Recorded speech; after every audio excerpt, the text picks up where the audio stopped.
গ্রামের মাঝখানে দাঁড়িয়েছিল সুন্দর সবুজ মসজিদ, সিমলা বড় মসজিদ। দুপুরের রোদে পুকুরে এর ছবি ঝলমল করত। সবাই দেখল মসজিদ চারপাশে নারিকেল গাছ আর পাখির ডাক মিলে জায়গাটা আরও শান্ত ও সুন্দর লাগত। দূর দূরান্ত থেকে অনেক মানুষ এসেছে।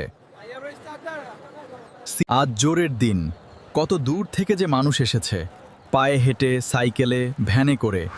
পুরো মসজিদ ভরে গেল।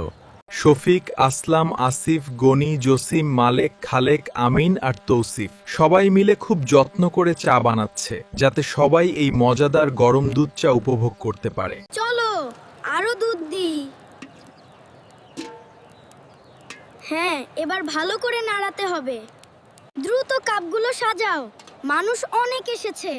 আজ এমন চা বানাবো সবাই তারিফ করবে। তারপর শুরু হলো চা পরিবেশন। আসিফ গরম চা ঢালছিল এবং সবার জন্য হাসি মুখে কাপগুলো সাজিয়ে দিচ্ছিল, যেন সবাই শান্তিতে চা উপভোগ করতে পারে। আরে আসিফ, কি সুন্দর চা হচ্ছে। এই নাও দাদা, তোমার বিস্কুট। আহ, দারুণ গন্ধ। চাচা, গরম চা নিন। জি, ধন্যবাদ। আমাদের সাথে আজ এই বিস্কুটগুলোও নিয়ে নিন, এগুলো খুব সুস্বাদু এবং বেশ তাজা। চাচা, গরম চা নিন। ধন্যবাদ মালেক আর খালেক, খুব ভালো করেছো। আপনাদের জন্য।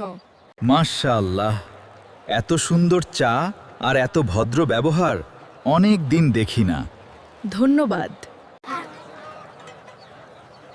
এই ছোট ছেলেগুলোর মন খুব ভালো। আল্লাহ ওদের অনেক ভালো করুক। নাও আরেকটু নাও। আমিন, চাটা ভরে দাও তো। এই যে এখনই দিচ্ছি। খুব সুন্দর চা হয়েছে আজ। নাও, মিষ্টি নাও। চা নাও, গরম চা। খুব মিষ্টি হয়েছে বাবা। এই ছোট ছেলেগুলোর মন খুব ভালো। আল্লাহ ওদের অনেক ভালো করুক।